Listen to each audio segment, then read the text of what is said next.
ازيكم عاملين ايه؟ زي ما انا معوداكم دايما كل مشترياتي بوريها لكم. فبما اني جبت مشتريات جديده فتعالى اوريكم انا جبت ايه. مبدئيا كده اول حاجه مكبس القطايف دوت فيه 3 احجام زي ما انتم شايفين، وكان عامل 20 جنيه. كان نفسي اجيبه من السنه اللي فاتت بس معرفتش خالص، فقلت اجيبه علشان رمضان اللي جاي. فرش البوتاجاز دي الحجم الكبير، وكنت جايبه التلاتة دول ب25 جنيه بس. الماسك دوت جبته عشان لو بعمل اي فراخ بشويها او كده، متين وقوي وحلو جدا، وكان عامل 30 جنيه. الحاجة بقى اللي بعد كده الفرشة العظمة دي، على فكرة دي مش فرشة شعر، دي فرشة هدوم. تعالوا اوريكم كده مثال. لو مثلا في هدوم مثلا زي بنطلون ومتسخ ومش هتقدري ان انت تغسليه دلوقتي وعايزة تنزلي على طول، تقدري ان انت تنضفي بيه الهدوم بالشكل دوت، وهينضف معاكي وهيبقى حلو جدا ومش هتتعبي فيه. طبعا ينفع بقى لو في وبر او اي حاجة كده صغيرة تقدري ان انت تشيليها منه. والفرشة ديت كانت عاملة 30 جنيه. ده حامل بقى السكاكين، ده شبه بتاع ايكيا، بيجي معاه فشر من ورا كده ومسامير علشان يتعلق، مش دبل فيس، ما ينفعش دبل فيس خالص فيه، وبيتعلق فيه سكاكين او مقص بالشكل ده. لذيذ قوي وعملي، ويتحط كده في حتة صغيرة لو على طول بتعملي مثلا بتقطعي اي حاجة عندك في المطبخ. لذيذ قوي، وكان عامل حوالي 25 جنيه. كنت هنا بجرب بقى المساكة، بس لا المساكة ما نفعتش معاها خالص. تمام.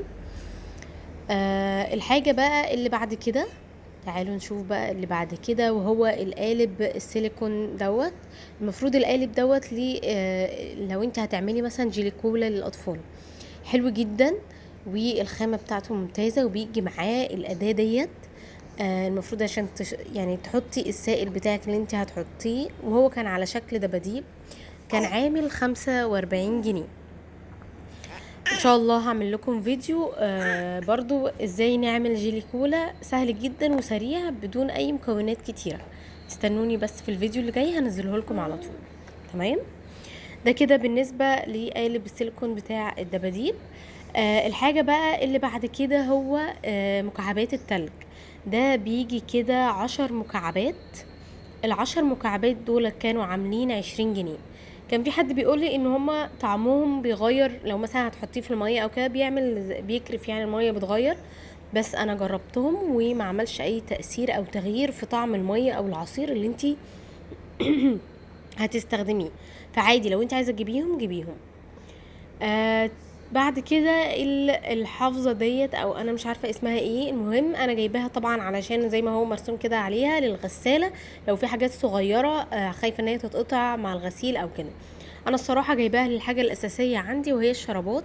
بحب اجمع فيها الشرابات وبحطها في دورة الغسيل مع الهدوم عادي، بس علشان الشرابات ما تدخلش تحت الحلة وتعمل لي مشاكل.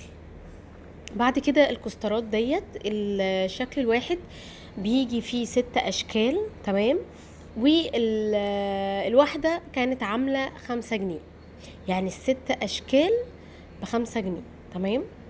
المفروض اللي هو بيبقى فيه وراه ماجنتيك وبيتحط على التلاجة. بحب اجيبهم قوي عشان انا عندي اطفال، بحب وانا واقفة في المطبخ خليهم يفضلوا يلعبوا في الحاجات ديت، وافضل معاهم كده وما يضايقونيش، وشكلهم حلو جدا برضو عجبوني. الحاجة بقى الأخيرة والمهمة جدا جدا هو انا السكوتش دوت، او انا مش عارفة هو بيتسمى ايه. بس عايزه اقول لكم ان هو المفروض ان هو كان مكتوب عليه ان هو ان انت مثلا لو انت عايزه تحطي عليه حاجات ما تتزحلقش، لو مثلا زي الاطباق مثلا بتغسلي حاجه ومش عايزاها تتزحلق وهكذا، او مثلا ممكن كمان لقيت استخدام ليها ان هي تتحط تحت السجاجيد اللي بتتزحلق. بس انا ما حسيتهاش عمليه. ايا كان انا مش جايباها لكل الاغراض ديت، انا جايباها لحاجه واحده بس. هوريكم دلوقتي شكل ليها. الحاجه اللي انا جايباها دي ثانيه واحده كده هروح اجيبها. رحت بقى جبتها وجيت، وهي بصوا دي انا كنت جايباها، حد كان جاي من بره وقلت له يجيبها لي. الحاجه دي انا بستخدمها ان انا بفتح بيها اي ازازه او برطمان، ي- لو متبرشمه تفتحها معاكي بكل سهوله. فانا كنت بدور على حاجه زيها بقالي كتير جدا، فلما لقيت بقى ديت طبعا جريت جبتها. بصوا هي متر في مش عارفه كام بالظبط، لكن هي كبيره جدا جدا. وقررت ان انا كل ما اعوز، يعني هي عايزه اقول لكم مع الاستخدام مع فتح الازايز او فتح البرطمانات بتتنحل مع الفترات يعني كبيرة الاستخدام بتتنحل. فكل ما هعوز هقطع قطعة من اللي انا محتاجاها وهستخدمها. بجد دي من اكتر الحاجات اللي انا برشحها لاي حد ان هو يشتريها. المتر دوت كان عامل 38 جنيه. عايزة اقول لكم ان انا شفت احجام مثلا 20 سنتي وكانت عاملة 30 جنيه كده في مكان.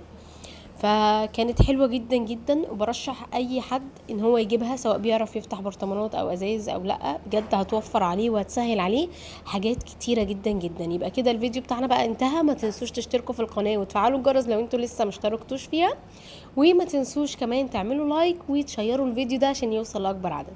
اشوفكم في فيديو جديد.